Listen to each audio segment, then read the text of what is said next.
Gigantomachy, the epic battle of gods and giants. Hello, friends. Welcome to our channel. Today, we embark on an exciting journey into the world of ancient Greek mythology to explore a grand battle that determined the fate of the universe. This is Gigantomachy, the epic clash between the gods of Olympus and the giants, born from the very earth itself. Why was this battle so important? The ancient Greeks saw it as a symbol of the struggle between order and chaos, stability and destruction, reason and untamed power. Victory in the Gigantomachy secured the dominance of the Olympian gods and established a new world order. In this video, we will delve into the conflict's origins, meet the most powerful participants in the battle, and discover how the mortal hero Hercules helped the gods claim victory. Are you ready to immerse yourself in the myths and mysteries of the ancient world? Then let's begin. Chapter 1. The background of the conflict. To understand how the Gigantomachy erupted, we must go back to the very beginning, to the creation of the world and the first great wars of the gods. In ancient Greek mythology, conflicts between different generations of deities played a key role in shaping the universe as they fought for supreme power. In the beginning, there was chaos, an infinite and formless primordial state of the world. From chaos emerged the first divine beings, Gaia, Tartarus, Nyx, Erebus, and Eris. Each of these entities embodied essential natural forces, but it was Gaia who played the most crucial role in subsequent events. Gaia, the great mother of all creation, gave birth to Uranus, the sky, and took him as her consort. Their union produced the first generation of mighty beings, among them the Titans, 12 powerful gods who preceded the Olympians. Besides the Titans, Gaia and Uranus also had Cyclopes, giant blacksmiths with a single enormous eye, and the Hercules, colossal beings with 100 hands and 50 heads. However, Uranus, fearing the power of his offspring, turned away from them and imprisoned them deep within Gaia's depths. This injustice ignited the Great Mother's fury, and she resolved to overthrow her husband. She called upon her children to rebel, but only one dared to rise against his father, the youngest of the Titans, Cronus. Armed with a sickle given to him by Gaia, Cronus attacked Uranus and overthrew him. From the blood of Uranus, which fell upon the earth, new beings emerged. The Erinyes, goddesses of vengeance, the Moirai, goddesses of fate, and powerful giants who would later become key figures in the Gigantomachy. Thus, long before the great battle began, the giants were born from Gaia herself, as a symbol of her wrath and vengeance for the suffering of her children. After Uranus was dethroned, Cronus became the new ruler of the world. However, he feared that he would meet the same fate as his father. To prevent this, he made a cruel decision. He swallowed each of his newborn children immediately after birth. This was his attempt to avert the prophecy that one of his offspring would overthrow him. But his wife, the goddess Rhea, could not bear this cruelty. When her youngest son, Zeus, was born, she decided to save him. Tricking Cronus, she gave him a stone wrapped in swaddling clothes instead of the infant, while secretly sending Zeus to the island of Crete, where he was raised by nymphs. When Zeus grew up, he declared war on his father. He freed his brothers and sisters, Poseidon, Hades, Hera, Demeter, and Hestia, from Cronus's stomach, and then secured the support of mighty beings imprisoned within the earth's depths. He freed the Cyclopes and the Hecatoncheires, who, in gratitude, forged powerful weapons for him and his brothers. Zeus received thunderbolts, Poseidon a trident, and Hades a helmet of invisibility. A war broke out, lasting for 10 years. This battle, known as the Titanomachy, was the first great conflict in Greek mythology. Eventually, Zeus and his allies emerged victorious, casting the Titans into Tartarus, a dark underworld even deeper than Hades' domain. It seemed that order had been restored and that the Olympians' reign was firmly established. However, Gaia, witnessing the defeat of her Titan children, could not accept this outcome. She grew to hate Zeus and vowed to take revenge on him. Chapter 2: The Origin of the Giants. After the defeat of the Titans in the great Titanomachy, the goddess Gaia did not abandon her attempts to overthrow the Olympians. She could not accept that her children had been cast into Tartarus, and that power over the world had passed to a new generation of gods. Consumed by rage and a thirst for vengeance, she gave birth to a new, even more terrifying race of beings, the giants. According to myths, the giants were born from the drops of Uranus's blood that spilled upon the earth when Cronus castrated his father. Thus they were connected to the primordial god himself. Carrying his fury and hatred, their emergence was not a coincidence but a predetermined act of retribution, Gaia's deliberate attempt to restore what she saw as justice. Gaia nurtured the giants in the deepest and wildest corners of the world. Some sources claim that they were born in the Phlegraean fields, or Phlegra, a mystical place often associated with volcanic activity, symbolizing their destructive nature. The name Phlegraean fields itself means burning land, emphasizing the giants' connection to fire, chaos, and destruction. The giants were incredibly powerful and terrifying beings.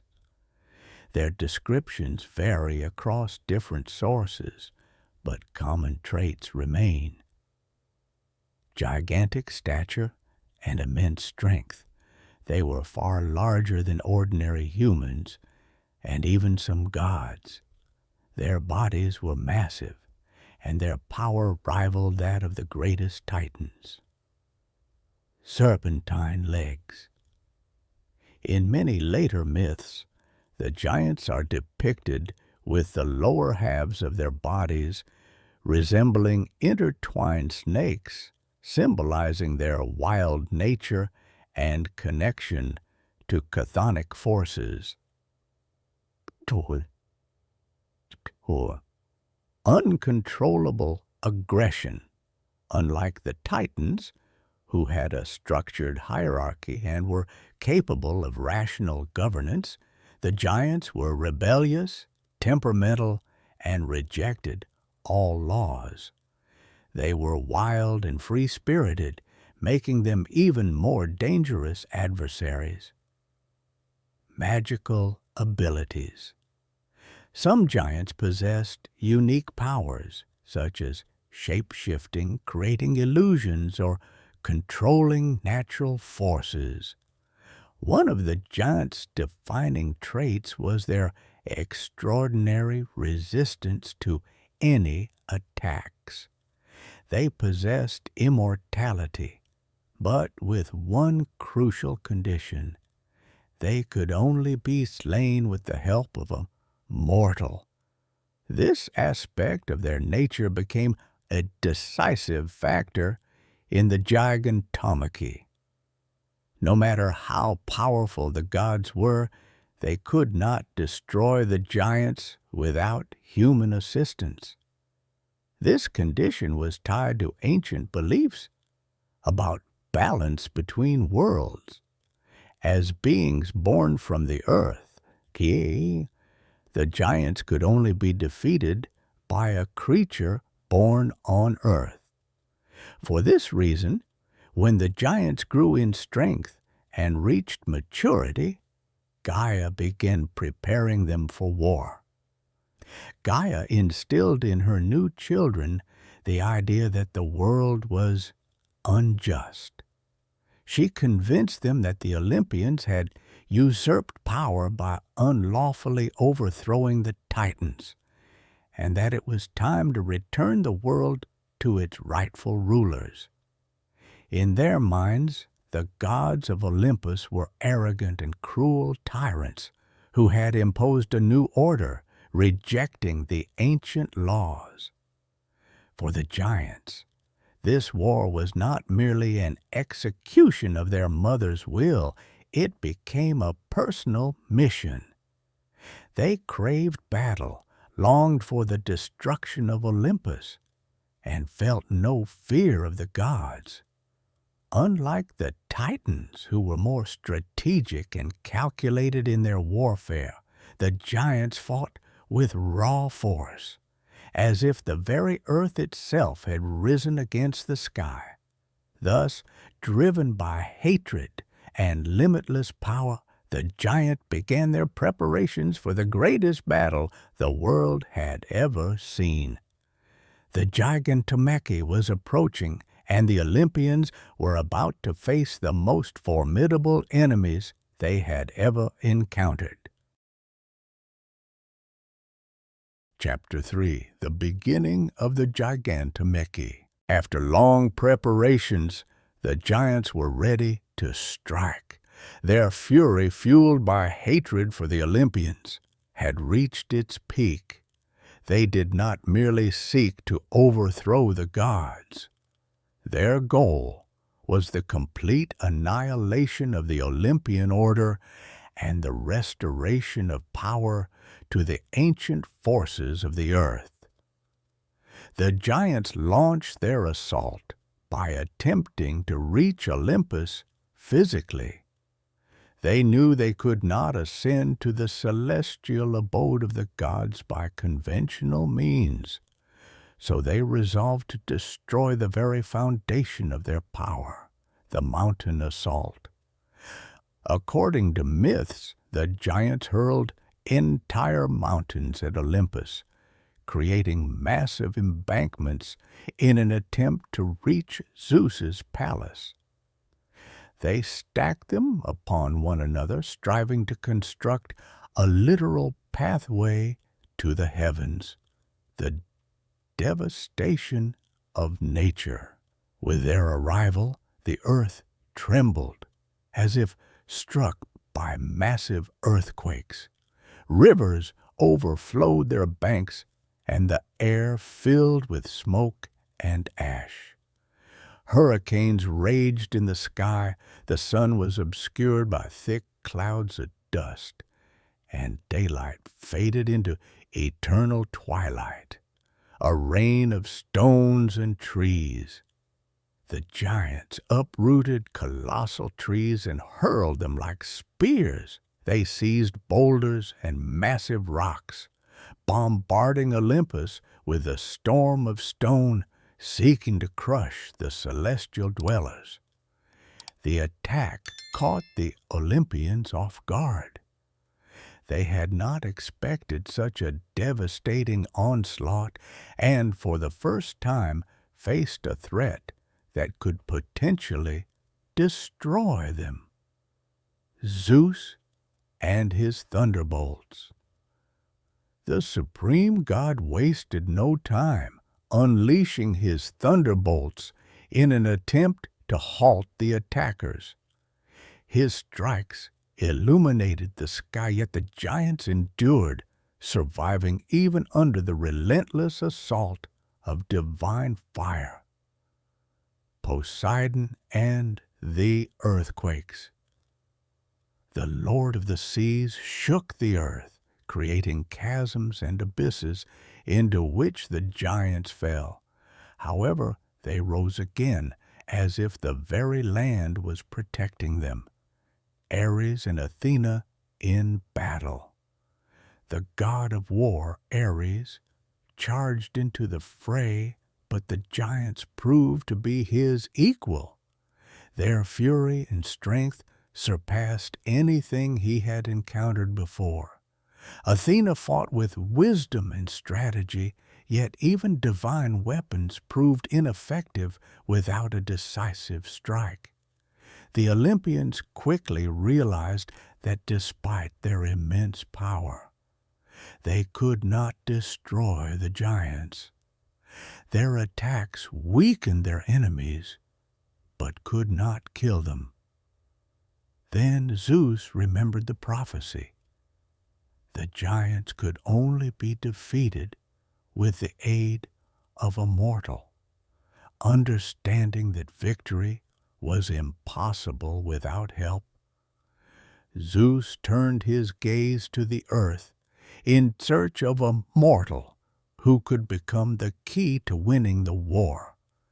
His choice fell upon Hercules, the son of Zeus, and the mortal woman Alcmene. He had already proven his strength and courage in his 12 labors, overcoming the most fearsome monsters.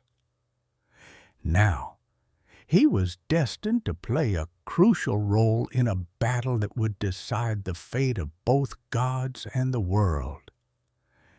At the very moment when the giants were preparing for their final assault, a mortal stepped onto the battlefield, one capable of turning the tide of war. The Gigantomachy was entering its decisive phase. Chapter 4. The Alliance of Gods and Mortal Heroes. The Gigantomachy was the greatest trial the Olympians had ever faced. Despite their power, the prophecy foretold that the giants could not be slain by gods alone. Without a mortal ally, their attacks were futile.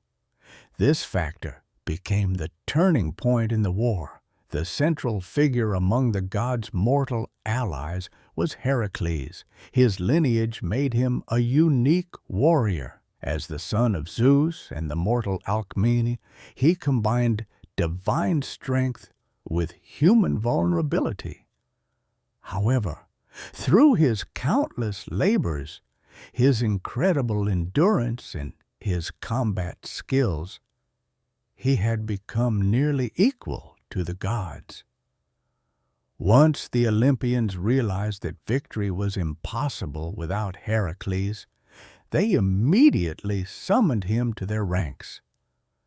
Not only did he possess the physical might necessary to deliver fatal blows to the giants, but his divine parentage granted him a special status among warriors. Armed with a bow and arrows dipped in the venom of the Lernaean hydra, he became the most lethal weapon in this battle.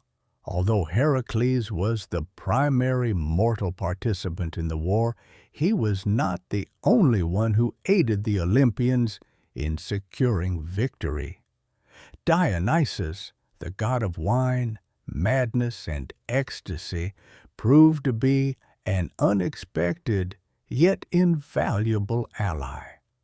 He used cunning and deception to confuse the giants, driving them into a state of delirium with his wine.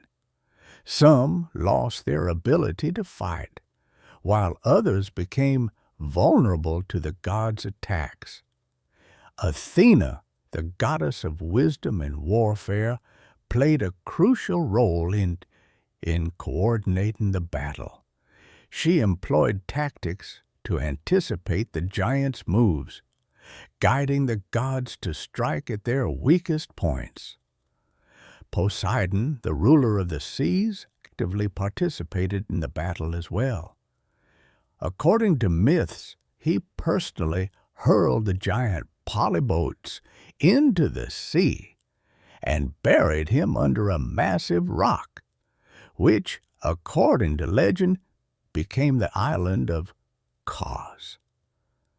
Zeus, as the supreme god, did more than unleash his thunderbolts.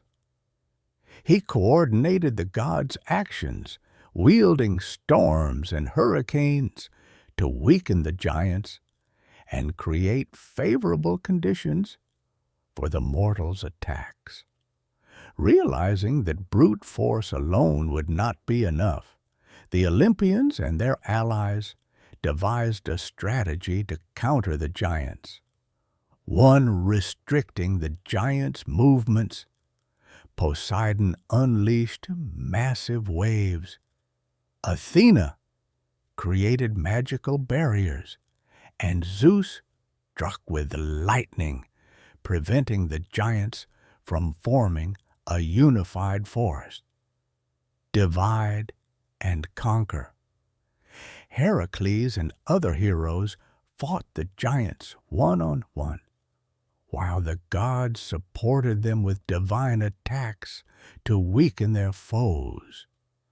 Using deception, Dionysus led the giants into confusion, while Athena lured them into traps. Employing mortal weaponry, Hercules fired arrows coated with the venom of the Lernaean hydra, which not only inflicted fatal wounds, but also prevented the giants from regenerating.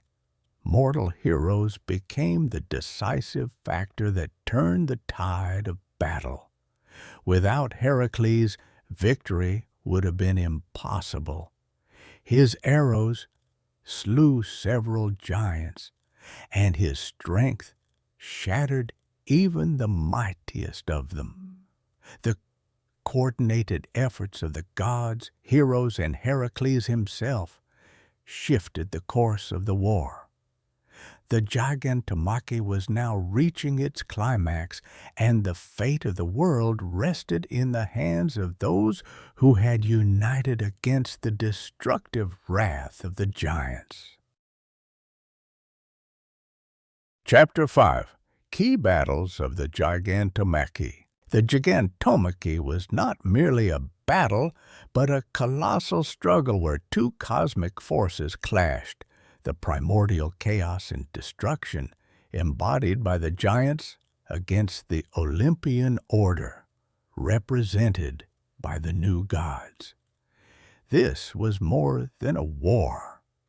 It was a contest for supremacy over the world. The battle unfolded on the Phlegraean fields, a cursed place where fire and smoke erupted from the earth, condemned by Zeus himself. Amidst the scorching lava and billowing dust, decisive duels took place, determining the outcome of the war. Hercules versus Alcyoneus, the triumph of cunning over immortality. One of the most powerful and renowned giants of the Gigantomachy was Alcyoneus. He was immensely strong, so mighty that his footsteps caused earthquakes, and his blows could shatter entire mountains. However, Alcyoneus possessed a unique trait.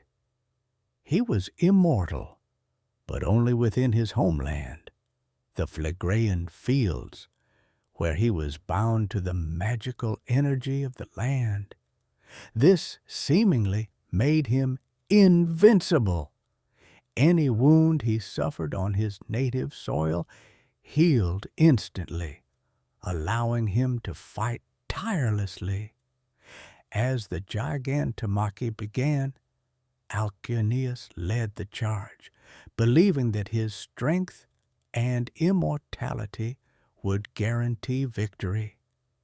He ravaged the ranks of the Olympians, hurling massive boulders, toppling mountains, and crushing all opposition. The gods found themselves in a dire predicament.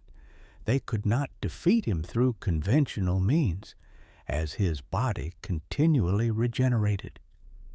Hercules, known for his unmatched physical strength, stepped forward to confront the monstrous foe. Yet, despite his relentless attacks, Alcyoneus remained unscathed, laughing off each blow and mocking the hero's futile attempts. However, Athena, the goddess of wisdom and strategy, did not abandon Hercules. She whispered a crucial piece of advice. To defeat Alcyoneus, he had to be removed from his homeland. This was the giant's sole weakness. His immortality would vanish beyond the Phlegraean fields. Inspired by this wisdom, Hercules devised a bold plan. He seized Alcyoneus and, despite the giant's furious resistance, lifted him into the air, determined to carry him beyond the boundaries of his protective homeland. The struggle was immense. Each step Hercules took with the giant in his grasp sent tremors through the earth. They traversed mountains, leaving a trail of destruction in their wake, until finally they crossed the threshold of the Phlegraean fields. The moment Alcyoneus left his homeland, his immortality and regeneration ceased. Weakened and vulnerable for the first time, he was no longer the indestructible force he once was. Seizing the opportunity, Hercules knocked an arrow coated in the venom of the Lernaean hydra, a poison known to slay even the mightiest of beings. With precise aim, he fired, striking Alcyoneus directly in the heart. Stripped of his invulnerability, the giant collapsed, shaking the earth with his fall. Heracles' triumph over Alcyoneus became a testament to the power of strategy over brute strength. It was a reminder that even the most formidable opponents could be defeated through wisdom and cunning. As the son of Zeus, Heracles embodied the ideal that true victory comes not just from sheer power, but from the ability to think ahead and outmaneuver one's foes. Dionysus versus Echion, drunkenness before doom. Echion was one of the most terrifying giants of the Gigantomachy, a warrior of untamed rage and savage destruction. Unlike other giants who relied on strategy or trickery, Echion fought with relentless fury, making him an exceptionally dangerous adversary. His sheer strength allowed him to tear through any obstacle. His strikes shook the earth, and his deafening roar could overpower the sound of thunder, instilling fear even in the bravest of warriors. However, his greatest asset, his raw, unrestrained aggression, was also his greatest weakness. Echion was a force of destruction, but he was predictable. Faced with such an opponent, Dionysus, the god of wine, revelry, and madness, chose an unconventional method of combat. Instead of engaging in direct battle, he used his unique powers, illusion, intoxication, and deception. Dionysus knew that brute force alone would not be enough to defeat a giant of Echion's caliber, so he decided to turn the battle into a psychological war.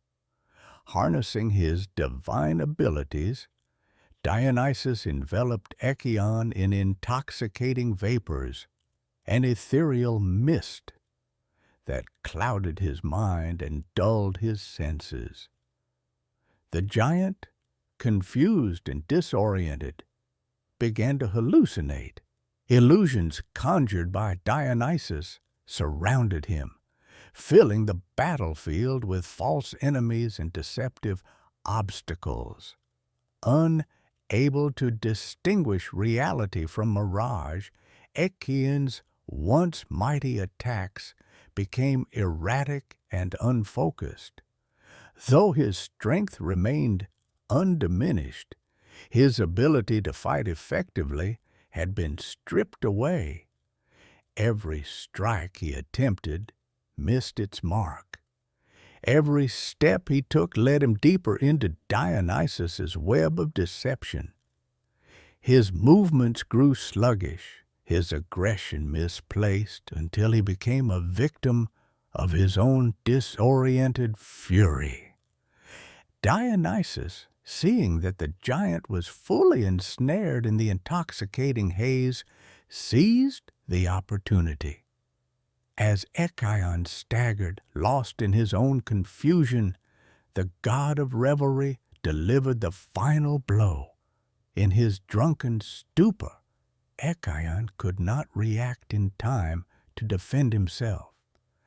Dionysus struck, piercing him with a spear, ending his rampage once and for all.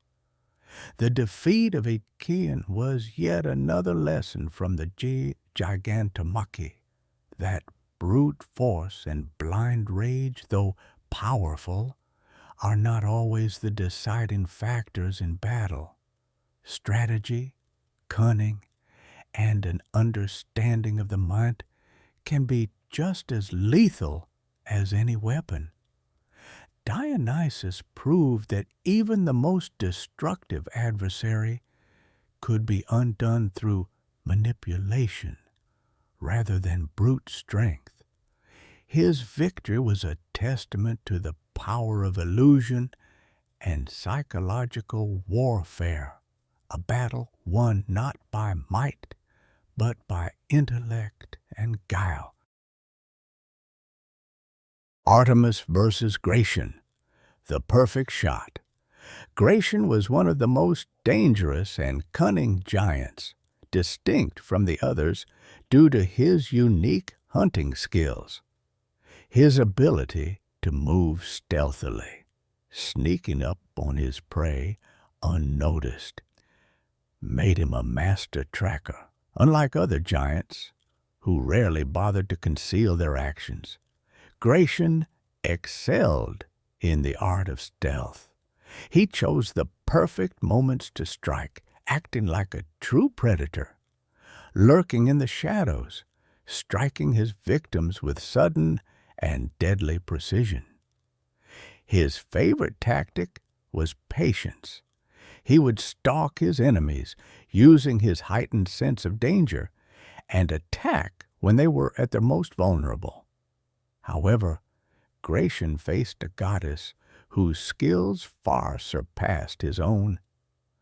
Artemis, the daughter of Zeus and Leto, was not only the goddess of the hunt, but also of the wilderness, a symbol of independence and unwavering focus. She had mastered the art of tracking, and her vision was as sharp as her arrows. Artemis was always one step ahead. She did not rely on mere stealth or agility. She saw everything that happened in the forests and open fields. Her awareness was unmatched, and her ability to detect even the slightest movements from afar was unparalleled. Thus, when Gratian relied on his stealth tactics, he found himself at an immediate disadvantage, facing someone who could predict his every move.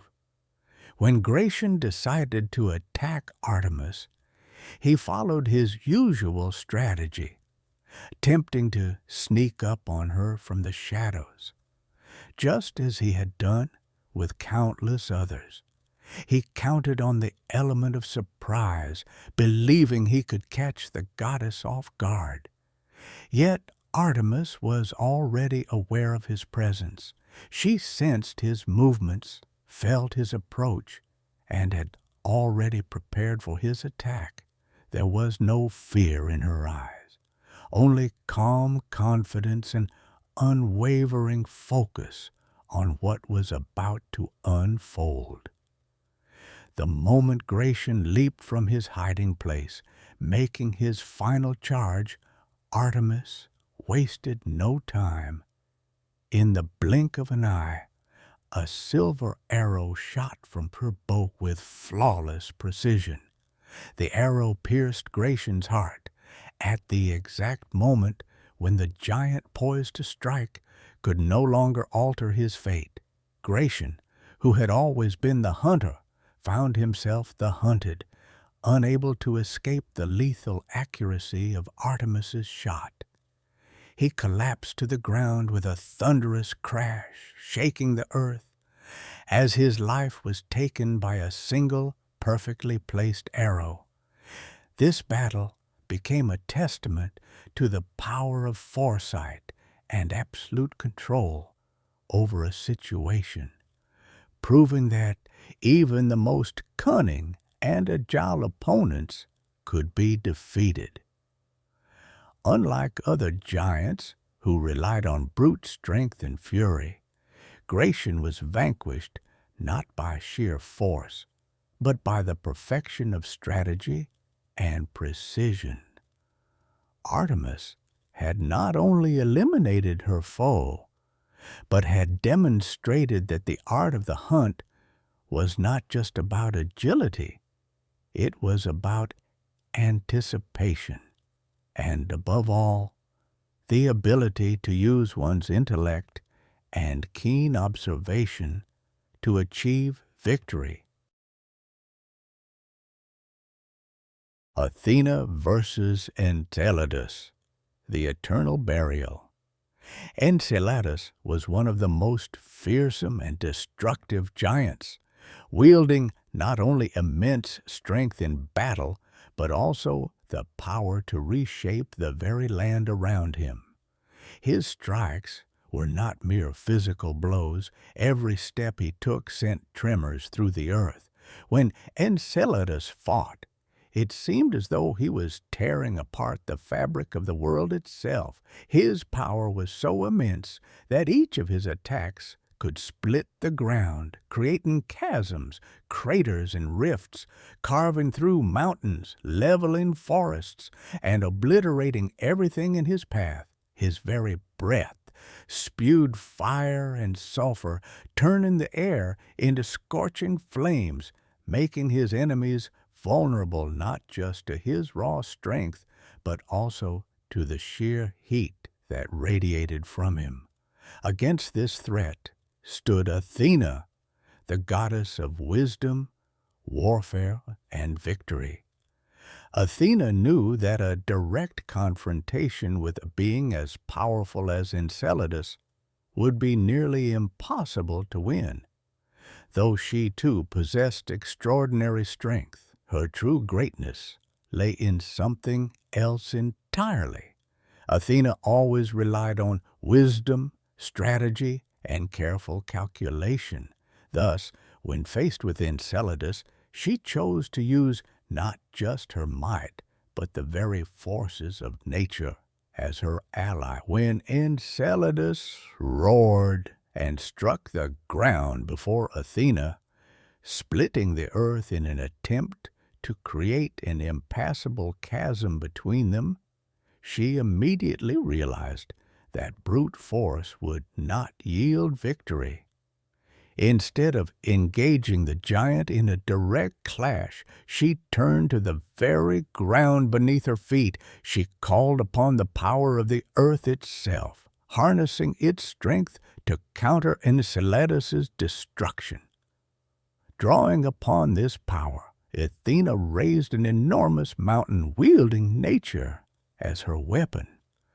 With unmatched force, she hurled the colossal mass down upon Enceladus, trapping him beneath its crushing weight. The giant had no chance to escape. The mountain descended upon him like an unrelenting hammer, sealing his fate. Neither his raw power nor his ability to wreak destruction could save him. At that moment, Athena's wisdom triumphed completely, as she devised a strategy that rendered even the mightiest opponent powerless. Enceladus was entombed beneath the earth, and according to myth, his body remains trapped beneath Sicily to this day. Ancient tales say that when Mount Etna erupts, it is the fury of Enceladus, still struggling to break free. His power and hatred for the Olympians was so immense that even in defeat, his spirit remained strong, causing natural disasters, as though he could never accept his downfall.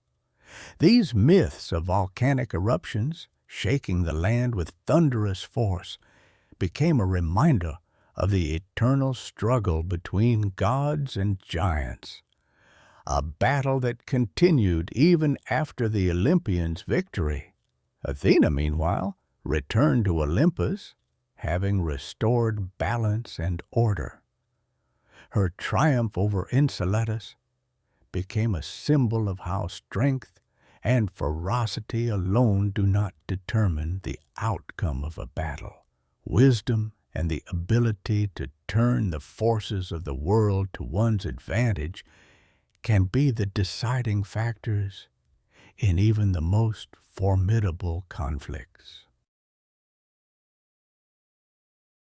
Apollo versus Ephialtes, precision against darkness. Ephialtes was one of the most fearsome giants in the Gigantomachy. His unique ability lay in his dual nature. His body consisted of 2 heads and 2 torsos, granting him a clear advantage in battle. Ephialtes could fight in 2 directions simultaneously, striking his opponents from both sides at once.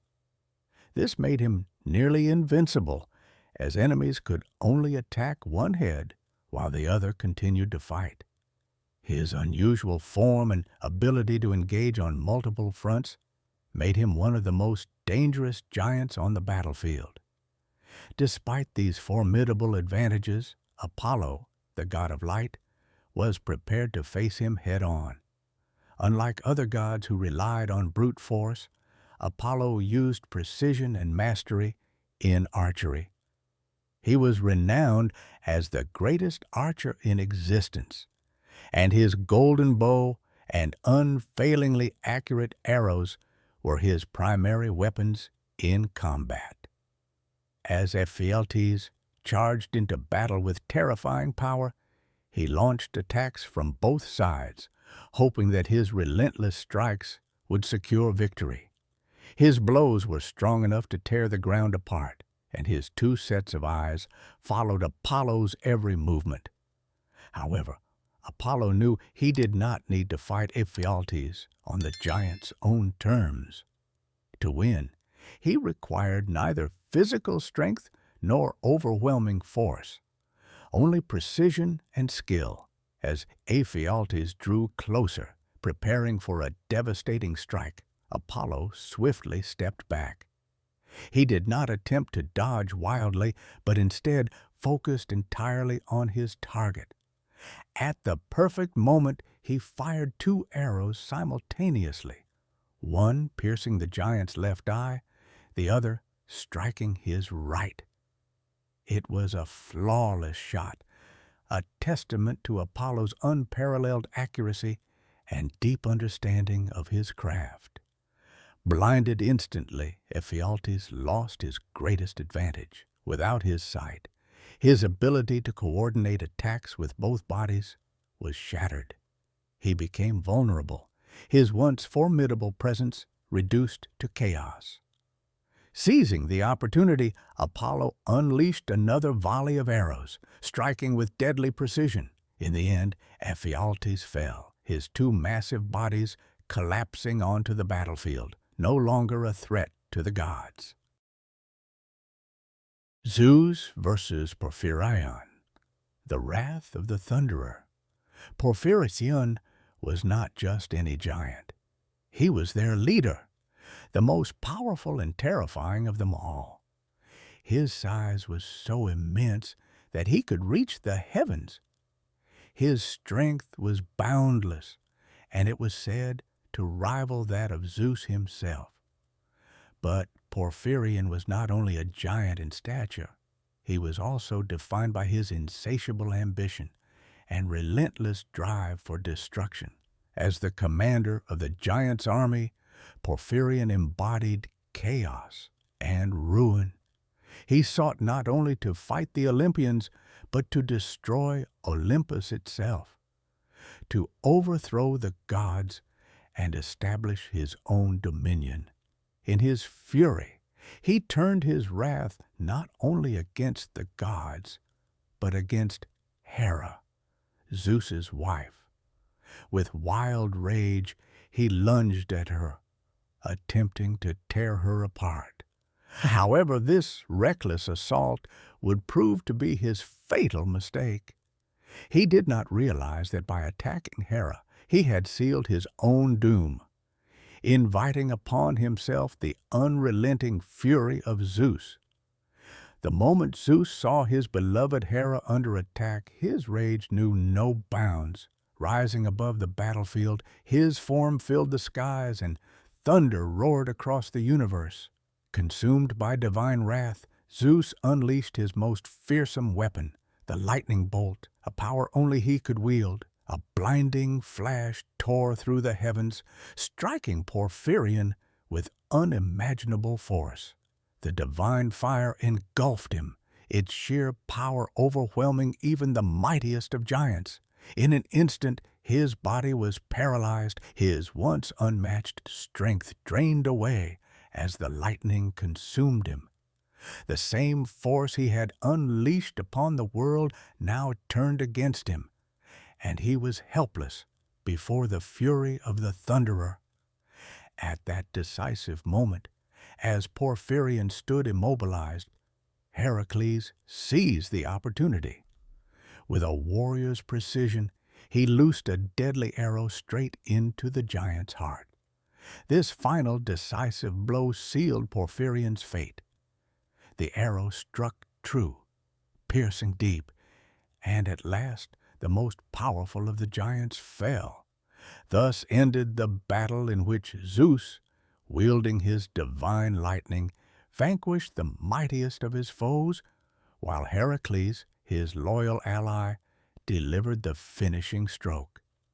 The defeat of Porphyrion not only cemented Zeus's supremacy as king of the gods, but also symbolized the triumph of divine order over the forces of chaos. The aftermath of the Gigantomachy.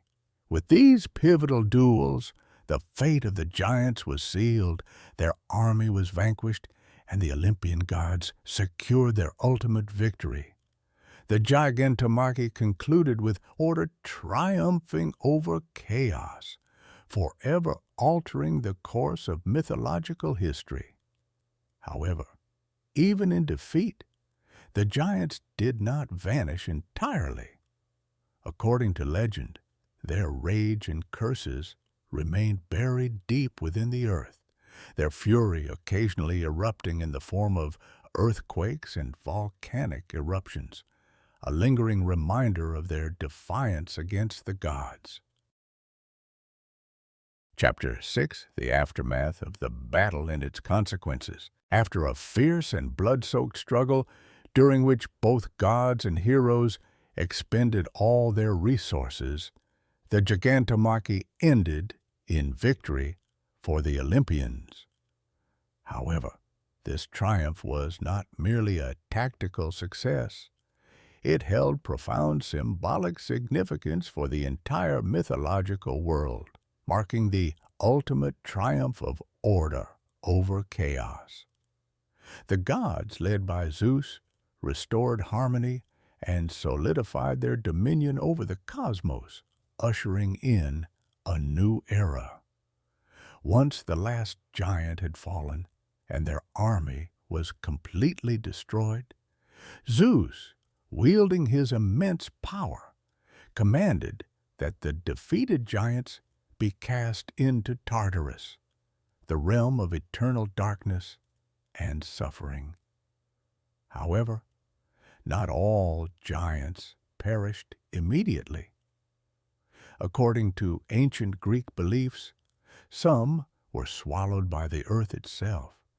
Their bodies remained trapped beneath layers of rock, buried under mountains and volcanoes. Though they had been defeated, they were never truly gone. In Greek mythology, volcanic eruptions were sometimes seen as remnants of this colossal battle. The ancients believed that the vanquished giants, still seething with rage, struggled to break free from their subterranean prisons.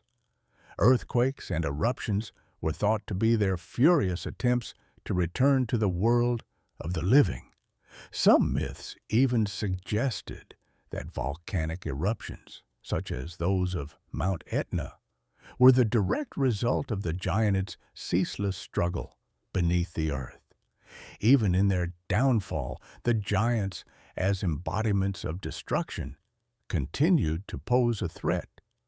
Their spirits and latent power never fully vanished. Every new tremor or eruption was perceived as a warning of their wrath, a reminder of the unending struggle between chaos and order. With the Olympian victory in the Gigantomachy, order was restored to the world. The unchecked devastation brought forth by the giants came to an end, and the cosmic balance was reinstated. This victory signified not only the Olympians' supreme authority over gods and mortals, but also their role as protectors of harmony in both nature and society. However, this newfound order was not an absolute or permanent stability. The myth of the Gigantomachy symbolized an eternal struggle, order and chaos locked in an unending conflict. The triumph of the Olympians was more than just a military success. It was the re-establishment of universal stability, paving the way for both gods and mortals to thrive under a new divine order. The victory in the Gigantomachy significantly strengthened the rule of Zeus and the Olympian gods. This battle was a turning point, not only in securing their dominion, but also in affirming their supremacy over the cosmos. The Olympians had proven their ability to withstand even the most formidable forces of destruction, solidifying their authority among both gods and mortals. Following their victory, Zeus and his brothers, Poseidon and Hades, divided the world among themselves, each ruling over their respective domains. This division reinforced their control over creation, ensuring that the chaos of the past would not return. It is also important to recognize the roles played by Hera, Athena, Artemis, Apollo, Hermes, and other Olympian deities. Their involvement in the battle not only cemented their positions within the divine pantheon, but also demonstrated their continued influence in shaping the laws and traditions of both gods and mortals. The Gigantomachy reflects ancient Greek perceptions of the world, in which the struggle between forces of destruction and creation was fundamental to existence. The victory of the Olympians reinforced the idea that, despite the strength and beauty of the new order, it was always threatened by external forces seeking to dismantle it. This theme appears repeatedly in mythology and Greek tragedy, emphasizing the constant battle to preserve harmony, a battle in which even triumph demands eternal vigilance. The final battle, culminating in the victory of the Olympians, definitively established their rule over the cosmos. The giants, symbols of chaos and destruction, were cast down, while order and harmony were restored. Zeus, now the supreme ruler of gods and men, ensured not only a stable future for the Olympians, but also laid down principles of justice, balance, and cosmic order that would govern the world for eternity.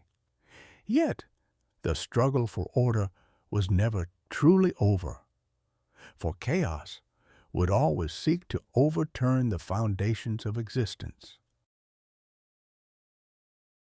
Conclusion: the Gigantomachy is not merely a myth about a great battle, it is a reflection of ancient Greek philosophy, a narrative about the eternal conflict between chaos and order, life and death, atomic structure and destruction. This mythological epic presents more than a clash of mighty beings. It conveys the realization that every victory comes at a cost, that power and stability are fragile achievements that can be lost at any moment.